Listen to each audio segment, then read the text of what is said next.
Hello.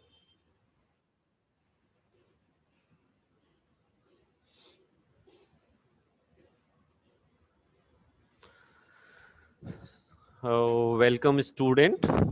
Today we will see the second part of the personal selling. So, just as a recap, that what is the personal selling process? The personal selling process include following stages.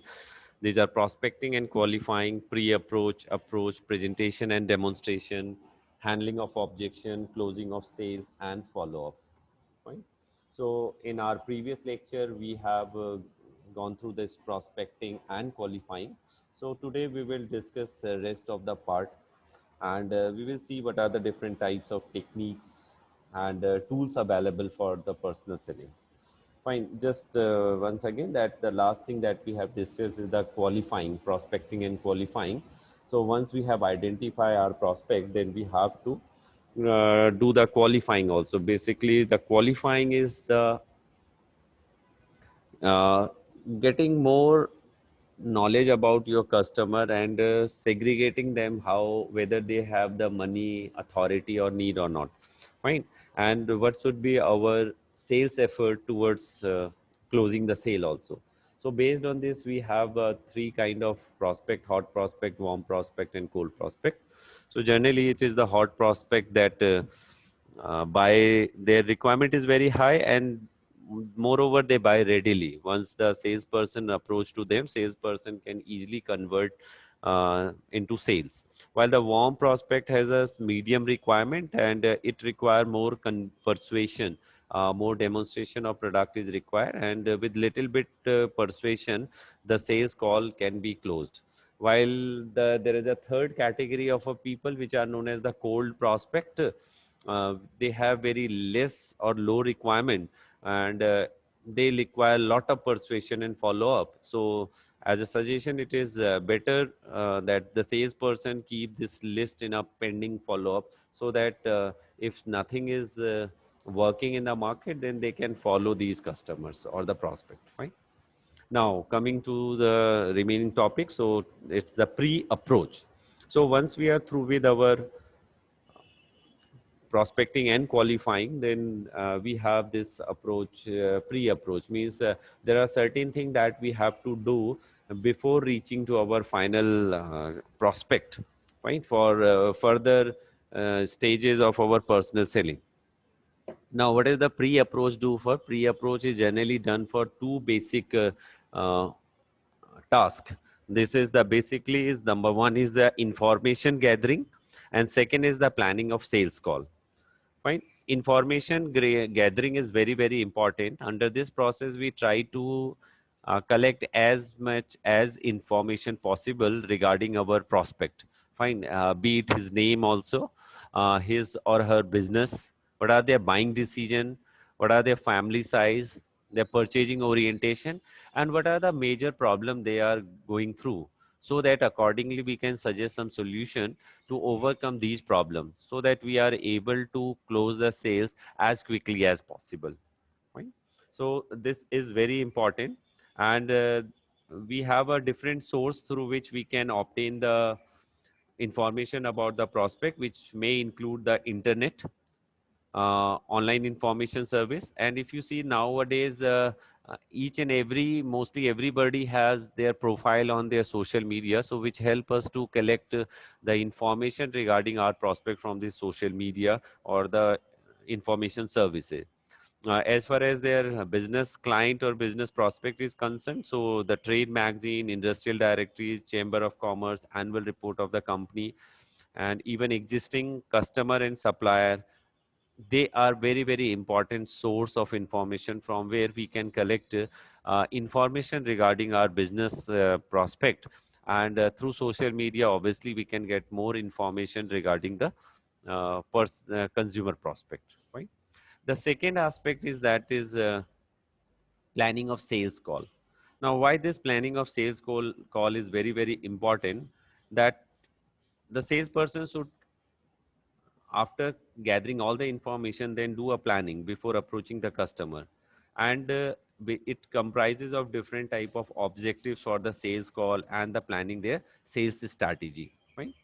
So within this, you can see that there's the planning sales call has two sub objective. One is setting call objective. So information gathering about their need, understanding their buying orientation. And the second is the planning sales strategy, which includes your, what should be the date, time, person, whether it should be a personal visit or a personal call over the phone only, right? So as far as this setting of sales objective is it include gathering information about need from the prospect, understanding their buying orientation and practices, checking merchandise and making a record from the existing distributor, or making a sales presentation. The salesperson must set an objective for each of the sales call. Each of the sales call means it is not that the salesperson make a one objective for all kind of customers. So it has to be customized as per the requirement of each and every single individual prospect. So that is very, very important.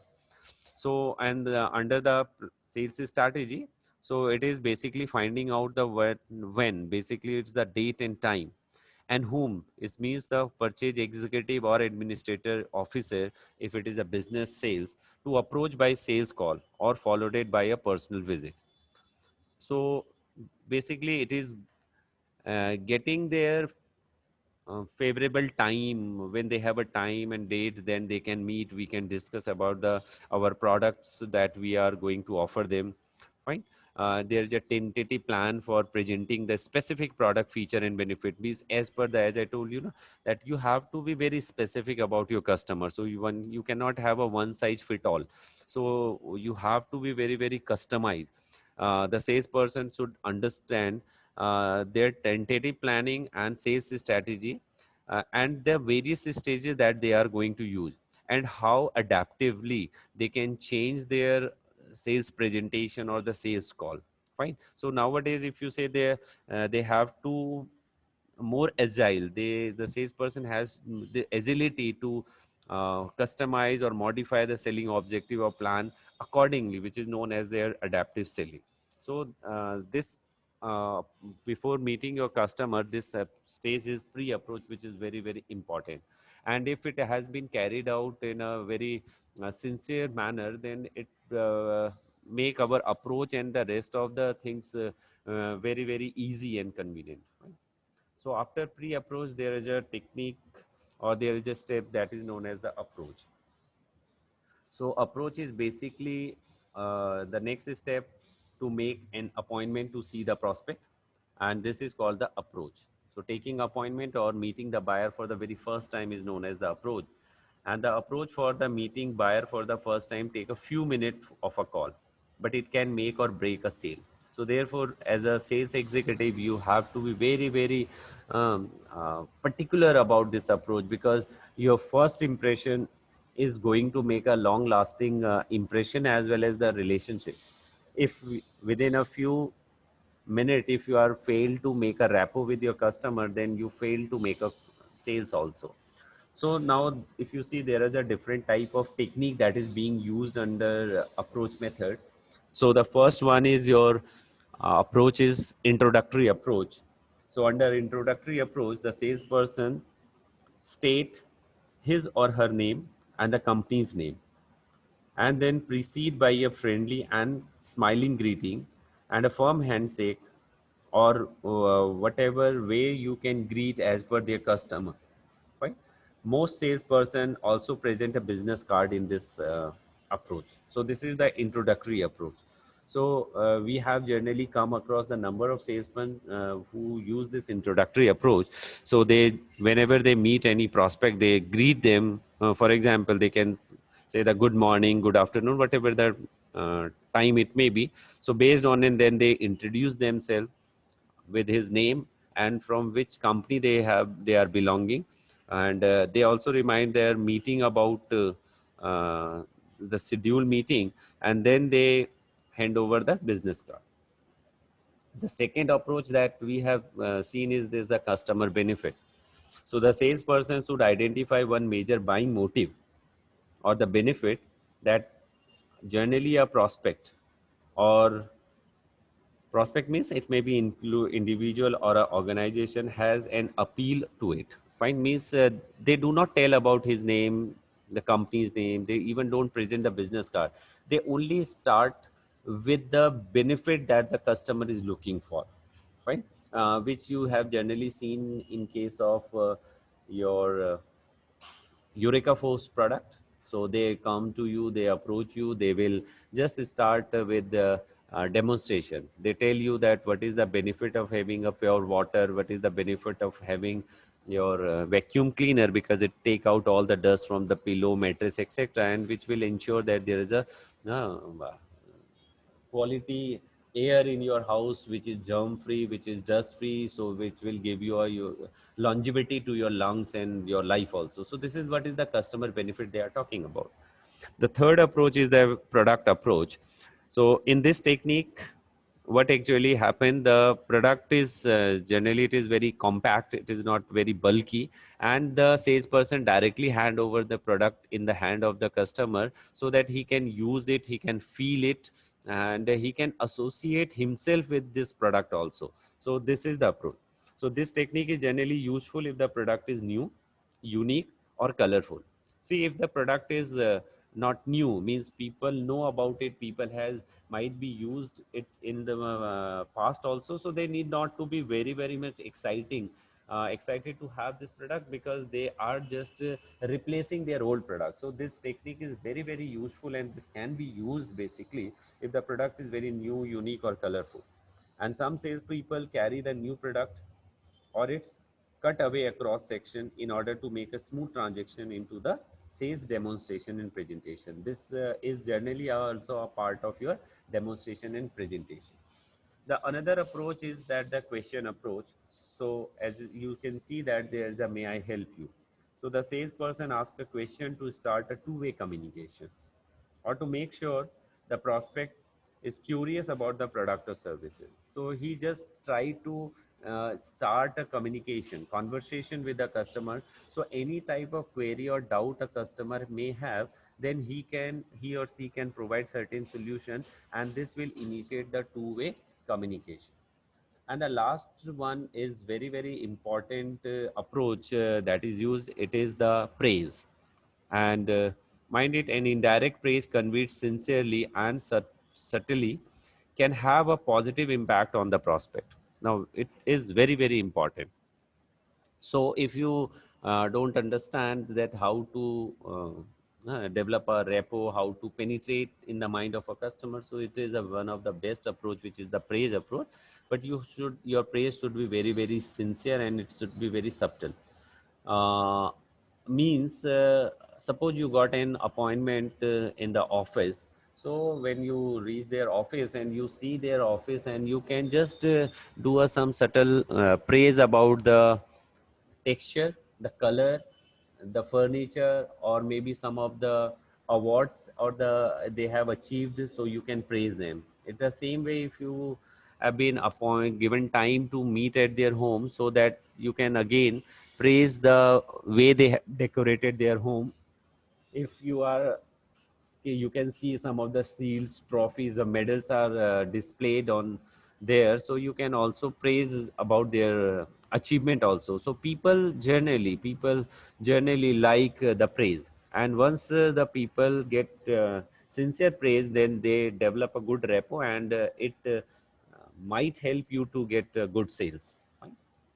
So after approach, there is a next step, which is basically presentation and demonstration. When you give the presentation and demonstration of your product, and presentation and demonstration is very very important, because nowadays we are talking about the relationship selling, and we have seen that the relationship selling has a wide range, from transactional selling to value added selling and to the consultative selling. So it is very, very important or necessary for a salesperson to understand customer need first before considering the method of sales presentation and developing an effective presentation. Because now you are going to directly deal with your prospect. So until unless you have knowledge about their needs, their requirement, you cannot customize your presentation. You have to consider their educational background. You have to be very particular about their need, their language, etc., their level of understanding, etc. Fine. So there are a number of methods we have, and there are a number of tools we can use. So here I am just briefly touch upon the various methods, but these methods I will discuss in detail when we will study the certain theories about the selling, their equations, right?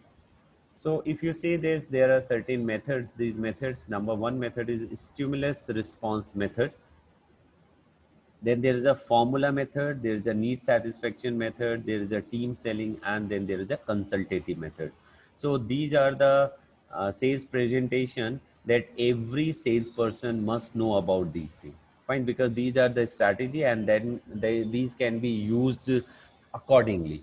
So if you talk about the stimulus response method, basically it is a giving a customized presentation, right? So basically, it is also known as a canned approach because it is a memorized sales presentation or a presentation or a prepared sales presentation. This method assumes that if a salesperson make a right stimulus, he can get a favorable response from the customer. So it is actually a stimulus response. So as a salesperson, you have to kindle something stimulus in the mind of the your customer or prospect, and accordingly they have to respond. And as it is saying stimulus response, if your prospect is generating certain stimulus, so you have to respond accordingly. So this is known as the canned approach, or this is the basically customization of presentation, right? The salesperson does most of the talking without knowing the need of prospect. The salesperson present all the feature of the product and then ask for prospect to buy the product. If the prospect does not agree to buy, another attempt is made to sell the product. So this method is generally used by telemarketing people, door-to-door sales people, right? And for training new salespeople. When the time for the sales presentation is short and the product is non-technical, then this presentation is very, very useful. So this is the first one, that is the stimulus response method. The second is known as your formula method. That formula method is basically a method that lead the prospect through the different mental state. It is again based on same stimulus response thinking, and it is also known as the formulated approach or a mental state selling. Means you take your prospect from different state of mental positioning. Fine. So the moment you meet your customer, they have a different state. Then you give your presentation, you demonstrate, you tell about their certain feature, and then you move them to the next level of mental state, then to next level, until unless you are able to make a sale. So this model or this formula method is also known as the has a four method, and in some of the literature you will find the five stage. So uh, no issue, you can mention the four or the five. So it is known as the AIDA model if you are using the four stages, or if you are also considering a fifth stage, that is known as the AIDAS. Fine, AIDAS. So this is the acronym which is stand for attention, interest, desire, action, and satisfaction. Fine. So you can also have this only the AIDA model, that is the attention, interest, desire, and action. Fine. So what does salesperson do under this attention state?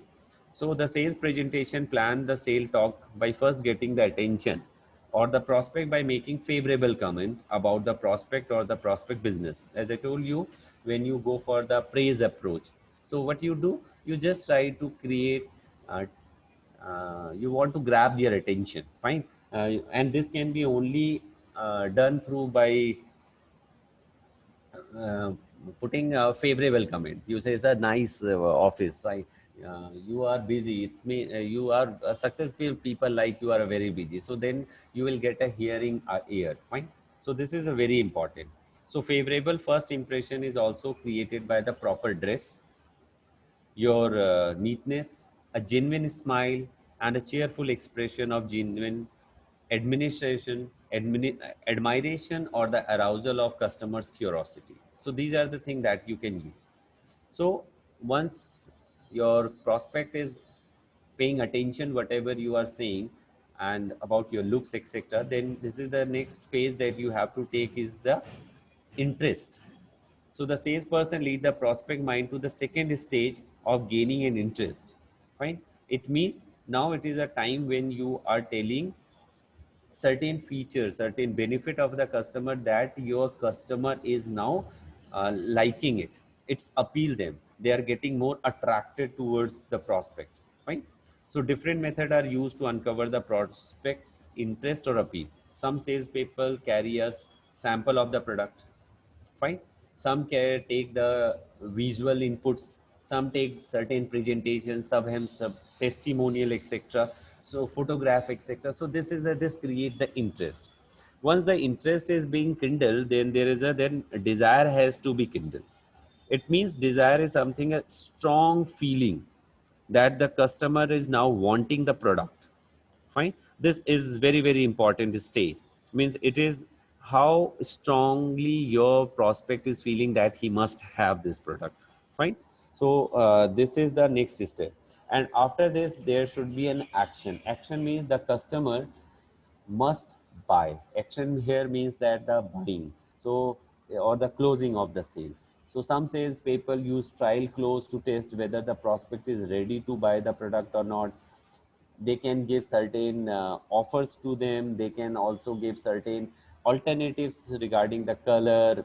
They sometimes use that price escalation is proposed by the company if they will not act now. So these are the different types of trial close that the customer that the salesperson can use. So this is the ADAS method. And after S, why we have second? Because after sales, you have to check whether your customer is satisfied or not, because now we are talking about the relationship. So we are not only into the transactional selling where we close the sales and our job is done. Now our job is to basically maintain a healthy relationship with our customer, so that our customer will remain loyal to us, and this loyalty will bring more business at a low cost. So then the satisfaction has to be checked. The third method generally used is the needs satisfaction method, and which is called as a fab approach. So this is the this method is most challenging and a creative form of selling, right? Because it is an interactive sales presentation with a different form of stimulus response and also formula method, right? So the salesperson typically start with understanding the buyer's need by asking situational problem identification and problem impact, solution value, and confirmation question. Only after clearly understanding the or investigating the need, the salesperson gave a written proposal or move into the sales presentation or demonstration. So as I told you, there is a three main uh, stages or things that we have to address. So these are the features, advantage, and benefit. So very briefly, we must understand what is the difference between feature, advantage, and benefit. The feature is the basic characteristic of the product or services, fine. So this is the feature, that the product's basic characteristic.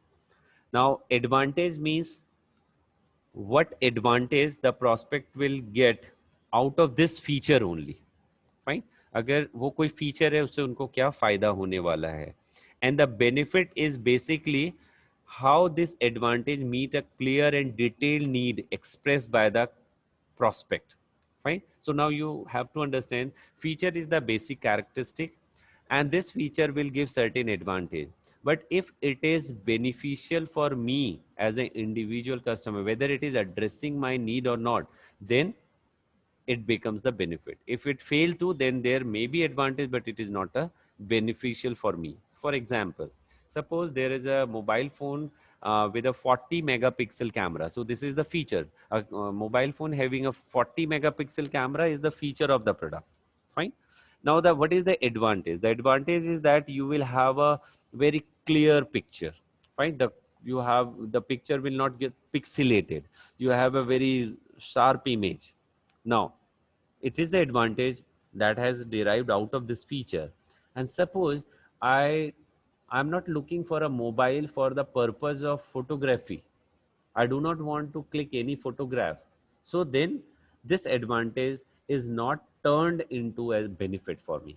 Fine. So this is how you can understand that the feature will always have some advantage, but if it is not going to address the need of a then individual, so it is not a benefit. Fine. So under this, we as a salesperson, you have to understand how to deliver the benefit to your customer and move toward the feature advantage and benefit. Then one more I have not written here is that team selling method. So nowadays you see that whenever we are going for organizational sale or a business sale, then this is not a single individual sales. It is a multi-personal sales team that deal with a multi-person buying center. Fine, means where there is a number of people are involved in the buying decision. So you have to have a different type of team. So it may have your salesperson executive, you have a person who is coordinating the sales activities, you have a people who is from the your head office who is going to do negotiation, there is a people from a technical department who give the technical demonstration of products. So this is your team selling approach. And then we have a consultative selling. Consultative selling is basically is the problem solution presentation. Fine. Under this method of presentation and demonstration, the customer, the prospect and the seller come to face. They discuss what are their basic requirements, maybe of present or maybe what will be their demand or the requirement in the coming near future also. Say they consult with the people. There is a consultant who may provide the solution, and also they will help them to meet their strategic goal. So this type of approach of presentation and demonstration comes under your consultative selling. And there should be certain requirement to have a successful consultative selling, that the salesperson should have in-depth knowledge of customers company. And mind it, generally it is consultative selling is generally taking place in case of organization selling and the customer industry, and carry out the detailed analysis of problem or need. The second way is to salesperson should be aware of the key member of the customer buying center, mean whosoever are involved in their buying decision. Customer, sorry, salesperson should prepare the proposal for solving the buyer's problem and make the sales presentation. They should also understand the cross-functional expertise to provide solution to customer business and technology related problem. It should not be related to only one functional area. So there should be a cross-functional expert should be there, so that they can provide a wide range of solution to their client. Right? And salesperson should build a long-term partnership with the customer. So this is very, very important when we talk about the consultative selling. Now, just see what are the various types of presentation and demonstration category we have. So we have a fully automated, we have a semi-automated, we have a memorized one, and we have a unstructured way of presentation. Fine. So these are the certain types or techniques that you can use. So fully automated presentation where you uh, have all the presentation automated. You have the videos, you have the ppts, you just run all these ppts and videos. So this is the automated presentation, fully automated. Semi automated means where you have certain videos or maybe certain testimonials, but at the same time you also deliver or you take upon certain aspect of the product also. The memorized and organized one is that you have organized all your presentation and you have mug up everything. You just extempore the presentation of your product and services that is being offered. And in between, you may give the demonstration of your product, but demonstration require to carry the product, but it is only feasible when the product is very compact and lightweight. Fine. If the product is very, very bulky and heavy, then it is not very feasible to you to give a demonstration. And then the unstructured means you have not planned, you know something about your product, but you are going to deliver as per the requirement of your customer, uh, seeing their interest, seeing their how attracted they are about your product, what is their ready state of readiness to buy the product, accordingly you modify yours. So this is the unstructured way. So once you are through with your presentation and demonstration, and as a salesperson, you are well versed about the various type of stimulus response method, ADAS method that you can use. You can use the FAB approach, consultative approach. So then you have to move to the another stage, that is the overcoming objection. See, this is again a very important hurdle in the field of sales. When I say, now after you are through with your presentation and demonstration, basically the customer has number of doubt and objection not to buy their product. Fine. So sales objection, resistance or opposition may typically take place during the sales presentation, or when the salesperson asks for the order from the prospect. So what you have to do, you should always welcome their objection, because if the customer is raising any type of objection also or a reservation, it's mean they have paid attention to your product, they have paid attention to your presentation, and they might have the slightest interest in their heart to buy the product. Fine. Therefore, it is very important from a salesperson's point of view that you must address their any objection or resistance, and satisfy them with your response, so that whatever desire they have to buy the product can be converted into the sales. Fine. And before understanding what are the methods and technique that can you use, first understand there is a two type of objection generally put forward by your customers or a prospect. So these are the psychological and the logical one. So as the psychological objection is basically, it is a hidden one, hidden objection that includes predetermined ideas or belief, preference for established brand, dislike of making decision. There may be anxiety or resistance to spend money. So these are some of the psychological, means that has no factual basis. Fine. For example, if it is your experience that whenever you buy any product which has black in color, it does not work well. So if next time a salesperson come with any type of product which is black in color, so obviously you have a question, do you have another color, because black color does not suits me. If you see from the logical mind, the color and the functionality of the product are not related. They are not associated. So because the functionality depends on the what kind of technology or machinery they are using, and the color is generally has an impact on your mental state. But yeah, people does have certain reservation. If you have experienced this when you buy a car, and when you buy anything, that you look for a specific color, and sometimes you call, this color suits me, this colors and this color product works well for me. So this type of things. Or sometimes you say that I dislike the particular brand, I do not have affinity towards that particular brand. So these are the psychological. While the second category of objection is known as your logical one. So logical are basically the real objection, that are the tangible one, such as quicker delivery schedule, high price, product quality, and product availability. These are the certain logical objections that people can raise.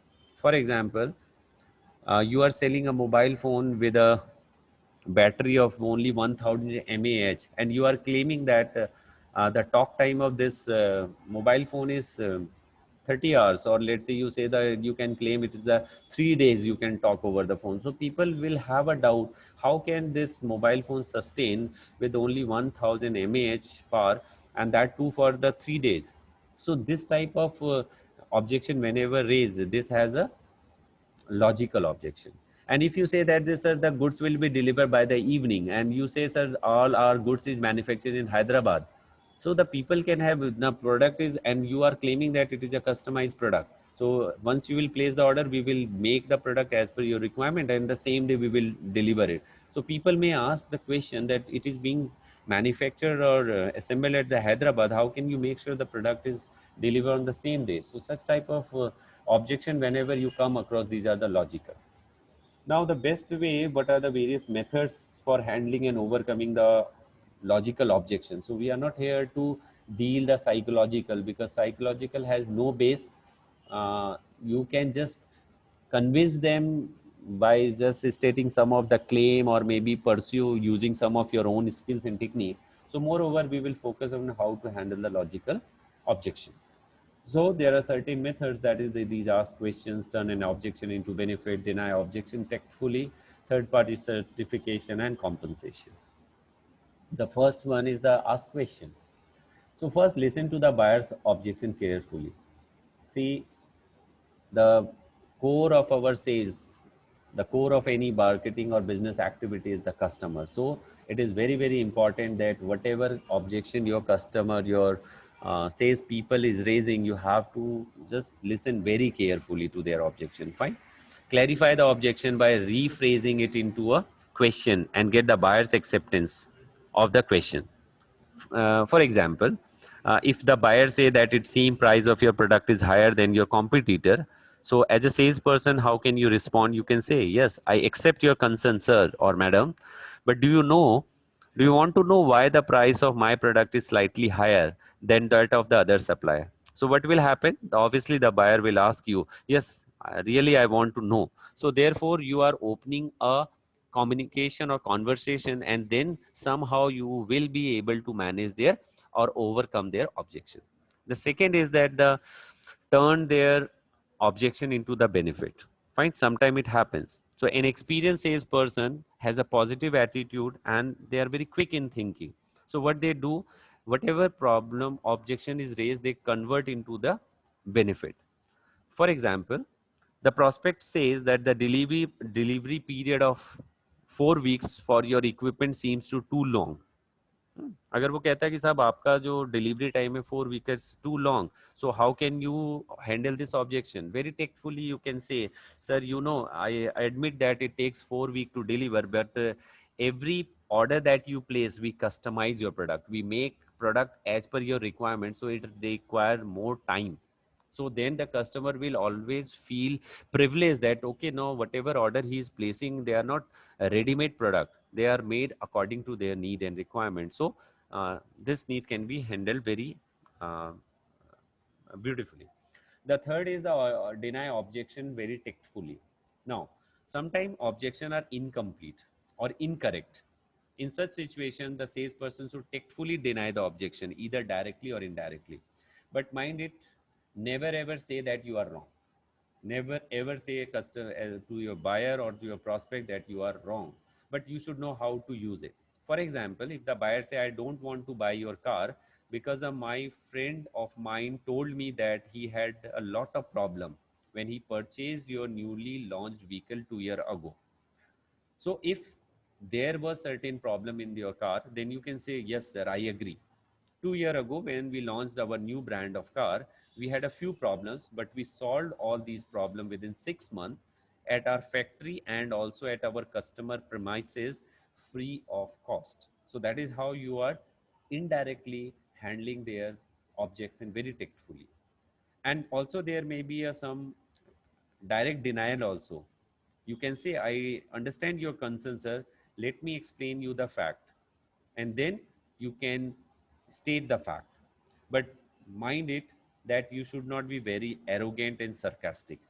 You cannot say that, sir, if they have an objection, sir, last time I bought this product, but it didn't work well.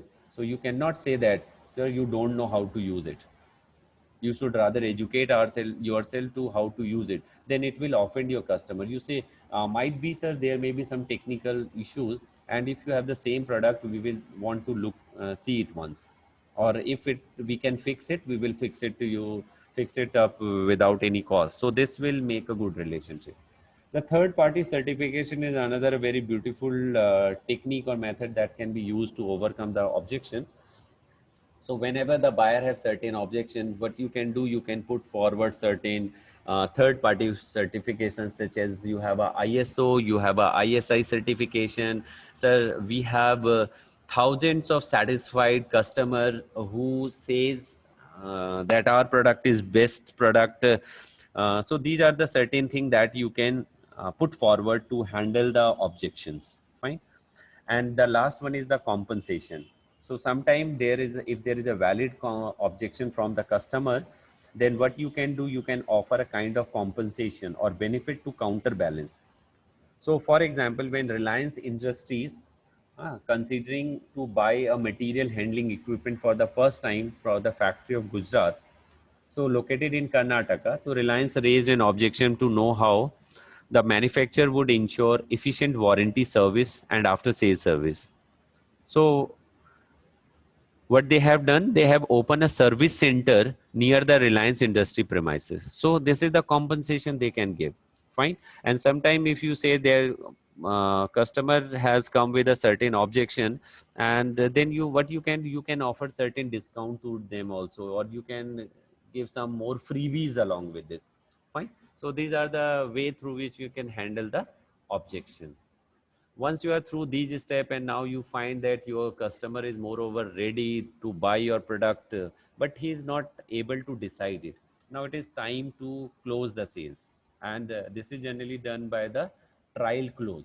Trial close is basically asking for the order, but the question comes when to ask this question. When to ask your customer, sir, now it's enough, I have handled everything, now it is your time to buy the product. Trial close does not ask the decision of the prospect to buy. It is used after the sales presentation, after no objection is answered, an objection is answered, or before closing the sales. Now, how can you ask the question? There is certain example you can ask. Fine. To what extent this product meet with your need? You may ask this question. Which of these benefit are important to you? Answer, out of these three model, which one you want to buy? Or you may also ask, sir, which color do you like? Or whether you want a delivery, you want to take away, or shall I deliver at your home? So these are the certain question you can ask. But it is a very important question. Before asking these trial close questions, you have to find out what are the signals that your customer is giving. Fine. There is certain signals that you can obviously observe. Then examine the product. When the prospect examine the product very carefully and again, and sometimes it happens they ask a question, what is your opinion about this product? Now you have this clue that now your product, now your customer is showing interest. Fine. Second, ask another person opinion. Sometimes it happens the prospect asks the opinion of other person, maybe his colleague in the office, relative at the home, or even sometimes it happens they ask from the some of the other customer as well as, huh? So what do you think about this product like this? So they have. Another is, if they are not asking the question, you may ask the question. Fine. Some of the question the prospect may ask are, when can you deliver this product? Or what is the price? What is the payment term? Do you take the COD? Do you have the EMI option? These are the certain question that is being asked from the customer also.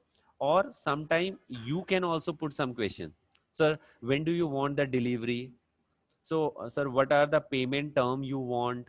Do you want to make payment through cash or through card? So these are the question. Means this asking question is not from only from the prospect. It may be from the salesperson also, if they see or if they are have some tangible clues. Another is that the becoming friendly with the prospect become friendly with the salesperson. The prospect become friendly once he mentally decide to buy. The anxiety or pressure of buying change into relaxation, then only he becomes more friendly. He talks in the language of the salesperson also. So these are the certain clues that you can see about the trial of flow. So there are certain technique that I have already discussed about the alternate choice clause, that which of the three model do you prefer. Minor clause points, uh, clause is how soon would you like to be delivered, would you like to pay on installment basis. And the assumptive one, would you like to take it with you or have to be delivered, right? And you can also use certain technique that I have also discussed about the summary of benefit clause, that is the FAB approach: features, advantage, and benefit. And sell approach, so features explain advantage, lead into benefit, let customer talk. And there's some special offer clause also that you can offer to your customer, and that generally works a lot. If you buy today, you will get a discount of 10%. So these are the certain technique that you can use uh, as per your customer. Fine. You can not use all, or you can use few also. So it depends on the nature of the product. It is the readiness stage of the buyers, their requirement, and the product benefit, etc. Once the sale is closed, then it's not that the salesperson job is done. Yeah, obviously, if you are into only transaction selling, now it's your task is done. But as I told you that today's time customer loyalty is the biggest challenge, so then we have to make our customer loyal. For this, what we have to do, we have to have after sales service. Fine. So after this, there is a follow up. So under follow up, what you can do is that the check your customer order. So once you are done with your sales, then you have to just check whether the product has been delivered or not, whether it has been installed or not. Fine. Whether the if demonstration is required, whether the engineer has reached there or not. So these are the customer order check can be done. Then the account penetration. Even now and then you can make a call, you can know about the performance of the customer, whether they have some other requirement of in near future or not. If your product has been upgraded, you can also make a follow up, sir, now our product has been upgraded, would you like to change, we want to get upgraded. And moreover, it's the relationship marketing, means using your CRM, wishing them on their special occasions such as birthday or their anniversaries, making giving them the some deals, discounts, servicing, etc., so that you will make them the more loyal customer. So after doing this, that you might feel that some of your customer are doing repeat purchase from you, some of them are also giving some references to you. So these are the things that we can use. So with this, now I hope that you are clearly understood that the personal selling process, which I have started from prospecting and qualifying, pre-approach, approach, presentation and demonstration, handling of objection, close of sales, and follow-up. So with this, I understand. I hope that there is no doubt regarding these topics, and I'm pretty sure you can use this in your skills and career or personal selling. So thank you so much.